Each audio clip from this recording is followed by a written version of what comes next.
Seguimos con El Faro Ilumina. Vamos a saludar ahora a Nacho Botinelli. Con él vamos a hablar de psicodélicos.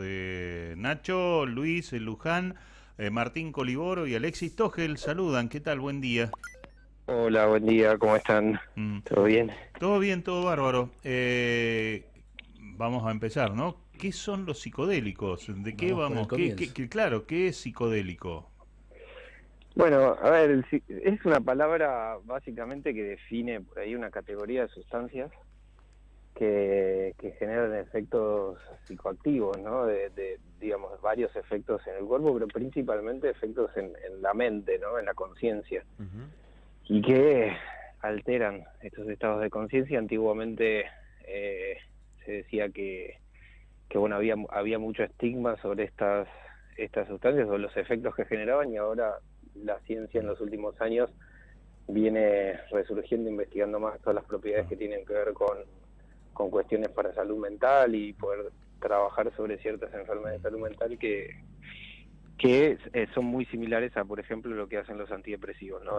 Entre otras cosas. Claro, Eh, te digo, vos hablas de psicodélicos y todo lo que genera, y a mí se me viene a la mente el momento creativo de las grandes figuras del rock de la década del 60, principios del 70, ¿no? Que utilizaban LSD para inspirarse. Claro, bueno, de hecho el LSD es uno de los psicodélicos clásicos, uno de los principales o más conocidos, y es un semisintético, ¿no? Ujú. Que bueno, tuvo el auge después lo que Albert Hoffman en los años 30 lo sintetizara, y que de hecho se empezó a investigar mucho para cuestiones de salud mental con LSD. Lo que pasa que después en la década del 70, cuando vino el prohibicionismo, fue que llegó esa etapa medio oscura que bloquearon a todas estas sustancias para la investigación y para el uso médico-terapéutico que se venían usando también, además del recreativo, ¿no? Claro. Nacho, Alexis, de este lado, me gustaría, estuve, sí, obviamente te sigo, estuve viendo algunas cuestiones de las que has publicado. Me gustaría, hablamos también en este programa el año pasado un par de veces de psicodélicos y Ujú. me gustaría por ahí contar un poco para la gente que no escuchó el programa, o que no viene escuchándolo, un poco desde el principio, ¿cómo vos llegás a esto y qué tipo de cosas haces? Porque sé que estuviste en un par de conferencias internacionales, en Holanda, también, si no me equivoco, en Estados Ujú. Unidos. Entonces, como un poco esta introducción de cómo es tu desarrollo en este ámbito para después continuar un poco más en profundidad con algunas cuestiones. Sí, yo siempre, a ver, arranqué en realidad muy conectado con otra parte de todo esto que tiene que ver con el yoga y la meditación. El yoga y la meditación históricamente también se han usado como herramientas de alterar la conciencia o de expandir la conciencia, por así decirlo, y vengo desde ese lugar, pero también vengo desde otro lado que tiene que ver más como desde el lado del consumo recreativo, por el haber trabajado en eventos, en entretenimiento, en los últimos años, donde, bueno, se sabe hoy en día que el MDMA es una de las sustancias más consumidas en contexto recreativo, y esos dos mundos se juntaron cuando estaba viviendo en Brasil, donde empecé como a investigar un poco qué era lo que los enteógenos, que es el otro mundo, ¿no? Como todo lo sagrado, la medicina ancestral, y qué era lo que esto empezaba a hacer, para cuestiones, digamos, de no solo expandir la conciencia, sino también de salud, no necesariamente para una persona que tenga una condición o una enfermedad, ¿no? Y ahí fue como arrancó todo esto. El año pasado estuve en Holanda en un congreso invitado por una empresa que es holandesa argentina, de uno de los inversores argentinos, que se llama Espinosa, que bueno, Holanda es uno de los lugares donde hoy en día la psilocibina en un formato específico que son las trufas Ujú, se puede usar legalmente, ¿no? ujú. Ujú. Y bueno, así arrancó ese camino de empezar a trabajar con esto cada vez más, y en diciembre del año pasado, con un grupo de multidisciplinario de psicólogos, psiquiatras, profesionales de la salud y emprendedores también de este mundo, creamos esa asociación que bueno, es la Asociación Argentina de Psicodélicos, Ujú. y estamos trabajando mucho en lo que es activismo, divulgación, bueno, cuestiones de políticas de drogas también, que es muy necesaria, digamos, como esa es la piedra en el zapato Claro, para que todo esto siga creciendo, ¿no? tal cual, sí. De hecho, lo decíamos como que está por ahí en una instancia, le comentamos ahora fuera de aire, en lo que era el cannabis, la marihuana, hace unos años atrás. Como que se está empezando Sí. a hablar más del tema, a buscar, o en algunos países ya hay formas de regulación, pero que en realidad hace muchísimo tiempo que ya se conocen desde distintas culturas los efectos que tienen y los beneficios que tienen. Y a mí me interesa tienen, es muy amplio, ¿no? Súper amplio, pero el efecto que causa en la mente humana y cómo puede ayudar a recuperarse o a curar ciertas enfermedades o a mejorar ciertos aspectos de la vida en la salud a modo general, ¿no? Yo he escuchado y he visto algunos documentales que dicen que una sesión, digamos, una, no sé cómo se dice, una experiencia de psicodélicos, Ajá, tienen tanto impacto como años de terapia y es tan ajá. disruptivo y tan, digamos, transformador en ese sentido. Pero por cuestiones de regulación o de prohibicionismo, esto no está todavía disponible para mucha gente. Entonces están en ese Sí. camino. ¿Cómo viene ese camino? Sí, antes que nada por ahí hay que hacer como una distinción entre lo que son los psicodélicos, hay muchos, hay un montón, hay lo que son los naturales, los semisintéticos como por ejemplo el LSD y los sintéticos, ¿no? Ujú, Como el MDMA o por ejemplo la ketamina.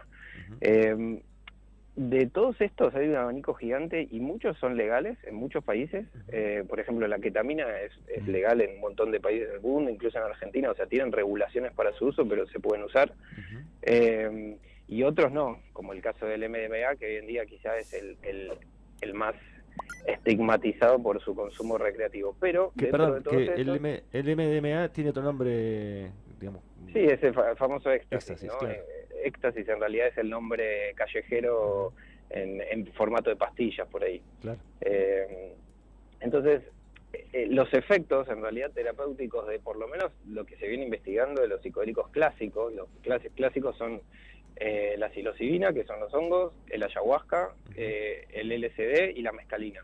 ujú, La mescalina es un cactus, peyote, que crece en el norte, y el San Pedro, que crece acá en el sur.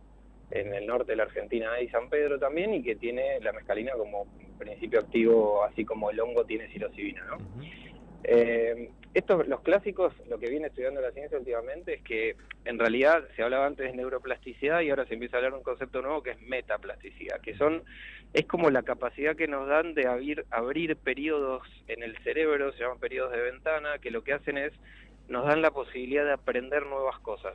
ujú, En general, el cerebro de los mamíferos tiene un periodo de ventana que cuando somos chicos tenemos más capacidad de aprender cosas. ujú, Entonces se empieza a ver que en condiciones, por ejemplo, de enfermedades mental como estrés postraumático o como depresión o ansiedad, lo que pasa es que se termina a nivel neuronal, lo que pasa es que el cerebro se pone muy rígido. Y entonces es esta poca capacidad de crear nuevas vías o nuevas formas y nuevas conexiones neuronales que hacen que se perpetúe esa condición que a nivel neuronal existe y que es lo que genera la enfermedad. Entonces se empieza a ver que con los psicodélicos, estoy hablando así en general, porque obviamente ujú. psilocibina es diferente a MDMA, tienen efectos diferentes y son psicodélicos diferentes, pero en general todos tienen esta condición que vienen a abrir estos periodos de aprendizaje, de Ujú, poder recrear caminos neuronales que en general cuando somos adultos y cuando tenemos estas enfermedades mentales nos cuestan claro. y que se van rigidizando con el tiempo. Entonces dan la posibilidad, en conjunto con la terapia, con la psicoterapia asistida por psicólogos. Cuando hablo de psicoterapia no es solamente el hecho de tomarlo, sino es Ujú, cómo podemos hacer para trabajar después con estas herramientas para hacer ahí un proceso de, digamos, de ayuda a que junto con la sustancia podamos mejorar esa condición de salud mental.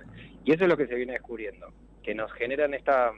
Es como una llave, como sí, una herramienta para poder entrar a un lugar que nos cuesta entrar en el estado normal, ordinario de conciencia. claro. Que está como oculto o Ujú. resguardado por nuestra mente. Sí, Y, sí. em, y en ese sentido también, yo cuando hicimos el año pasado esta nota le preguntaba a la persona que entrevistamos qué pasaría o si se puede, no sé, vislumbrar si esta prohibición tiene un impacto a nivel sociedad, es decir, si fuera mucho más abierto o si fuera más accesible, si no hubiera, digamos, Bueno, después sin intención de drogar a todo el mundo, ¿no? Lo dije así hay un también. caso muy claro que es el caso brasilero. O sea, Ajá. para hacerte una idea, Brasil hace bastantes años, casi 20 años, que declaró a la ayahuasca. De hecho, a ver, la ayahuasca es una planta, es una bebida que es una combinación de dos plantas nativas del Amazonas que se usa ancestralmente hace miles de años por los pueblos indígenas originarios de la cuenca del Amazonas. Cuenca del Amazonas es Brasil, Colombia, Venezuela, Perú también. Brasil tiene hace 20 años esta regulación donde en contexto religioso habilita, tiene legalizado el uso de la ayahuasca. ¿Y esto qué pasa? Le permitió a la ciencia brasilera poder investigar. Hoy en día Brasil es el tercer país que más investiga con psicodélicos, principalmente con ayahuasca, después de Estados Unidos e Inglaterra. ¿Por qué? Porque les permitió, por esta cuestión de la prohibición, de tenerlo liberado en estos contextos, poder que la ciencia entre a investigar qué es lo que pasa. Porque digamos, esto se usa ancestralmente hace un montón de años. Lo que pasa es que en los 70, cuando lo entraron a prohibir sin una razón específica, sin decir, che, bueno, a ver qué es lo que pasa con estas sustancias en el cuerpo, no hubo investigación para sí. Sí había investigación, pero el prohibicionismo lo que hizo es pasar por encima de todas esas investigaciones y lo prohibió. Claro. Y hoy en día como los mayores resultados en el caso de DMT y ayahuasca en investigación científica vienen de las prácticas que se hacen en Brasil, por ejemplo. Entonces, se ve muy claro. De hecho, esta semana tuvimos unas jornadas en la Universidad de Quilmes donde estuvieron varios científicos, profesionales de la salud y demás hablando de estos temas, y uno de ellos es José Carlos Bouso de ICERS, que es un español, es una ONG española que se dedica a la investigación de esto, y ICERS trabajó mucho en Brasil, y lo que a la conclusión es que llegan es que en realidad cuando hay posibilidad de hacer esto en contextos, digamos, acercarse a las personas que lo hacen, la investigación científica puede avanzar mucho más y terminar de comprobar, o sea, que esto ya está comprobado, que los psicodélicos clásicos tienen muy poco riesgo para la salud física y mental de las personas, mucho menos, por ejemplo, que el alcohol y el tabaco, que son drogas que son legales. Tal cual. Nacho, ¿cómo estás? Martín Coliboro te saluda. Hola, Martín. Te quería consultar, vos mencionaste el trabajo en la asociación, que entiendo que es de reciente conformación. ¿Cómo están trabajando con la asociación y si están recibiendo consultas y algún tipo de asesoramiento o tal vez inquietudes allí en la asociación? Sí, consultas nos llegan todo el tiempo un montón porque esto, yo digo, el fenómeno Fantastic Fungi de Netflix explotó y como también el libro de Pollan, que se transformó en una serie que es Cómo cambiar tu mente, que también está en Netflix, genera que un montón de gente diga, che, bueno, a ver, me quiero interesar por esto porque no me está sirviendo más el uso de antidepresivos o porque tengo un conocido, un amigo familiar que está para atrás. Entonces nos llegan todo el tiempo consultas. Tratamos de responder lo más que se pueda. Lo que sí hay que entender hoy en día es que hoy en Argentina están habiendo algunas investigaciones. En el caso de, por ejemplo, el equipo del Cocuco Lab del de Enzo Talasucci y el CONICET están investigando.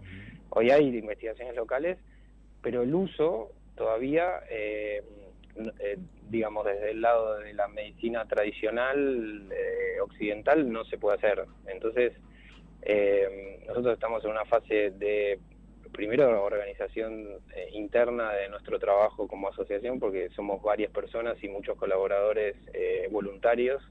Entonces estamos trabajando en lo que es, primero, comunicación para hacer reducción de riesgos y daños, para que la gente entienda que si lo va a hacer, sepa cómo hacerlo, entienda, porque también hay muchas, por ejemplo, en el caso del MMA es la sustancia tal vez una de las más adulteradas que hay, que se consumen igual. O sea, no vamos a prohibir que la gente lo haga, pero sí podemos traer información de cómo lo pueden hacer y de qué forma y de qué manera más segura. Eso por un lado.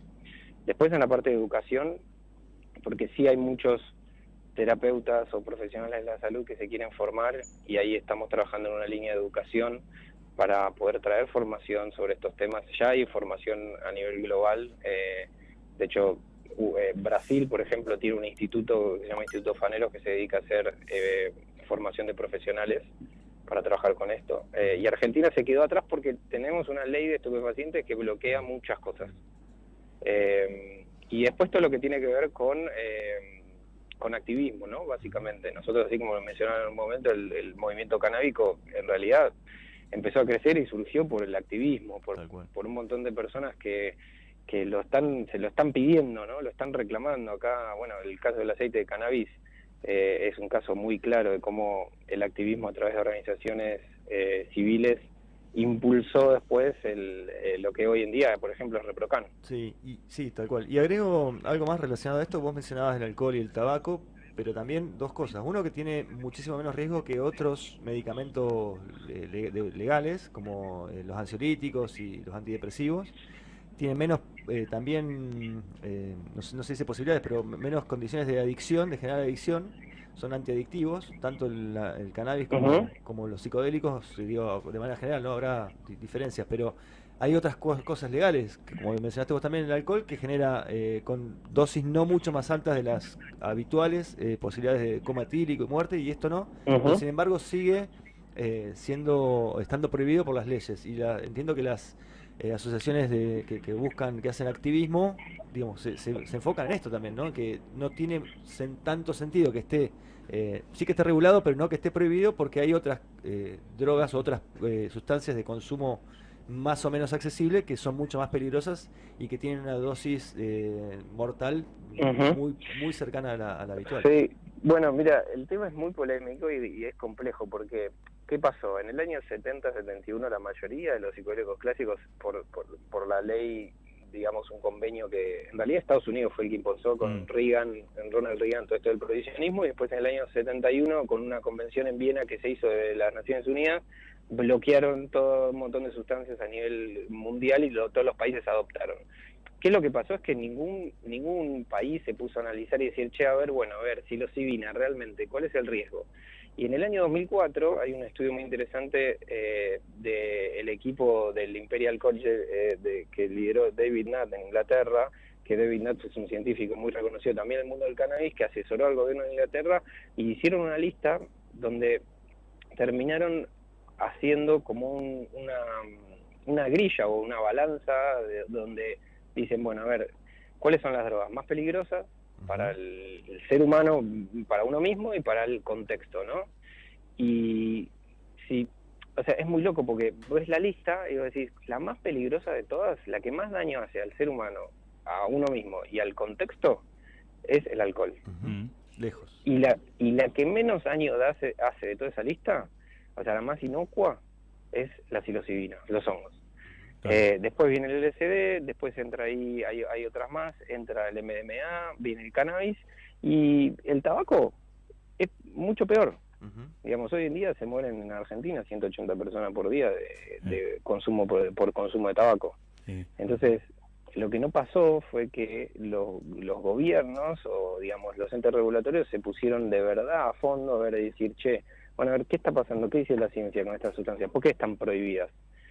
Entonces ahora el trabajo que se está haciendo a nivel global en todo el movimiento es, che, bueno, pues tenemos que primero traer a la ciencia que investiga, que está diciendo que esto no tiene estos riesgos como ustedes decían que tenían, y después reclasificarlas, sacarlas de la lista 1, que es la lista de sustancias prohibidas, donde se pone, por ejemplo, todos estos psicodélicos como en el mismo nivel que lo que es la cocaína, la heroína y demás, y vamos a reclasificarlas. Vamos a pasarlas en la lista más abajo. ¿Para qué? Para que se puedan usar para las propiedades que realmente tienen. Claro.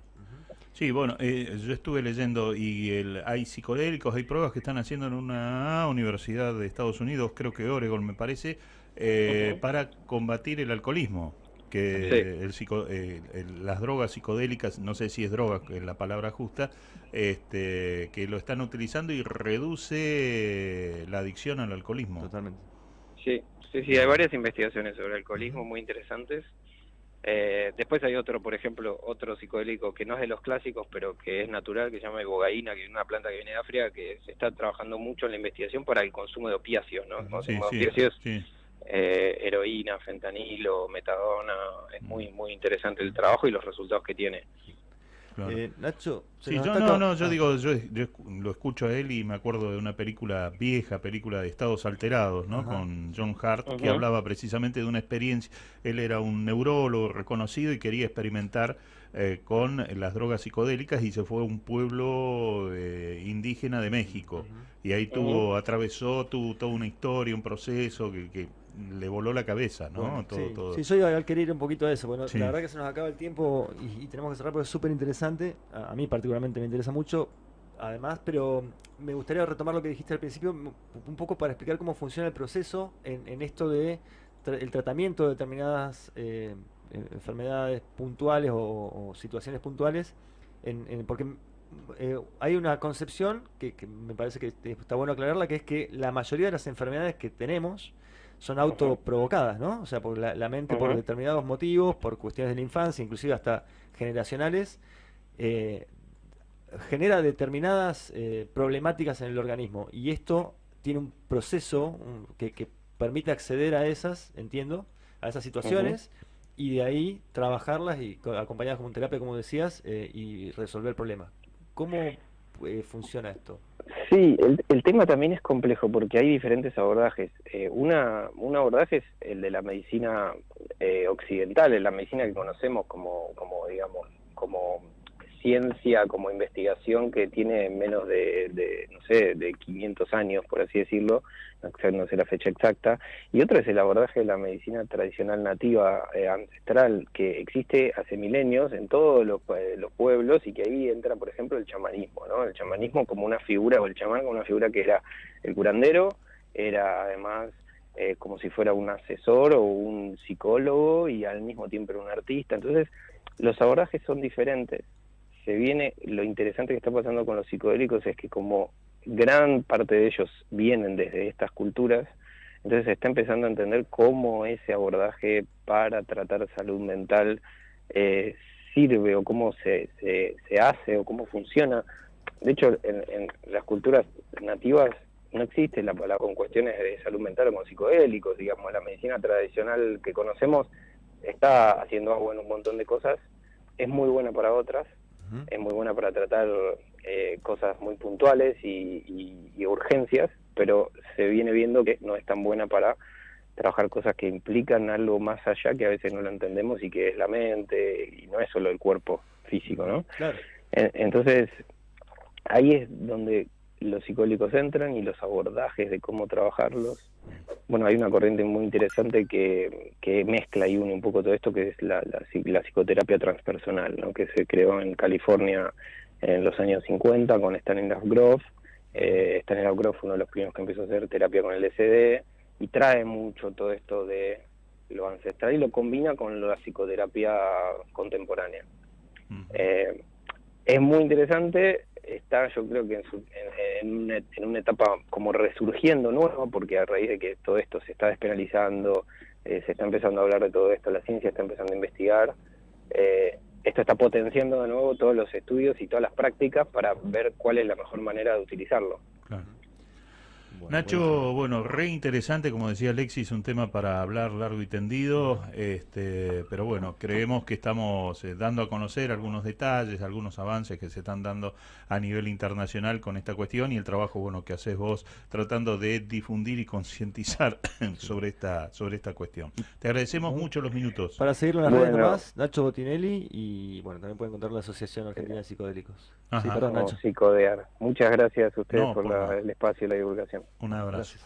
Ahí pasaba, hablando de psicodélicos, Nacho Botinelli. Nosotros estamos ya prácticamente de salida. Creo que se viene Marcelo Chester, no desde el estudio, desde fuera del estudio, que se está preparando para celebrar los 500 programas, ¿no? Hoy, celebración de los 500 programas. Mira, de Marcelo comida? Chester. ¿Hay comida? No sé, vamos. Todavía está por ahí. 500 programas lo merece, ¿no? Claro, ahí está. Llevamos música, vamos con Josefina, hay comida, ¿no? Tal cual. Pero bueno, felicitaciones a Marcelo, más allá de la comida, por los 500 programas que hay que llevarlos adelante, ¿no? Totalmente. Martín, bueno, ¿cómo te sentiste? Muy cómodo, cuando gusten. Ya vine 2 sábados seguidos. Sí. No, gracias al equipo, gracias por la invitación. Un privilegio compartir esta mesa. Además los escucho y la verdad es un gusto estar acá. Bueno. Alexis, nos vemos el sábado que viene. Nos vemos el sábado que viene, así es. De las 10 de la mañana, previa a elecciones. ¿Otra vez hay que ir a votar? Vos sabés que yo todavía no me puedo recuperar, ¿no? Porque yo trabajé el lunes todo el día y no tuve descanso. O sea, seguí. Estoy todavía medio boleado, medio perdido. Y me toca también la semana que viene, el domingo que viene. Nos vemos el sábado que viene, digamos, corte de luz mediante, vientos mediante, streaming mediante, porque se nos van cayendo las redes, pero Bueno, No pasa nos nada. estamos despidiendo, gente. Muchas gracias. El programa, bueno, lo han escuchado a través de streaming de la La web de la radio. No, la web de la radio, también a través de Radio CUT nos pueden escuchar.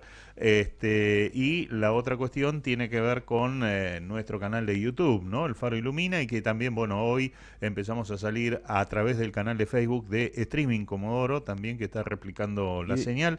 Y la semana que viene vamos a ver si podemos sacarlo también en vivo a través del canal de Facebook mío, para que tenga mayor difusión, mayor alcance, Mayor ¿no? llegada, Toda exactamente. esa cuestión.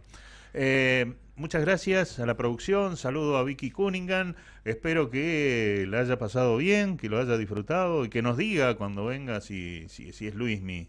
Si es de él Ah, o si es sí. Si es doble. Luismi, hay un debate. en No me diga torno que se a- fue a ver a Luismi. Exactamente. Creo que sí, me parece que sí, ¿no? Sí, Sí, sí. bueno. Eso no querían decirlo, pero parece que, bueno, ahora ya lo dijimos. Bueno. Así que nos confirmará. Ah, bueno. Impresionante, ¿no? Un recital, estuve mirando algunos videos de la primera presentación, el primer recital, tremendo.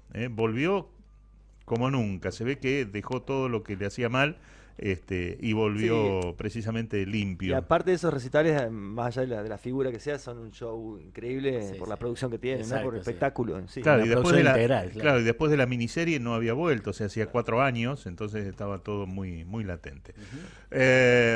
Nos vamos, cuando calienta Nos el vamos. sol. Sí, Bueno. eso.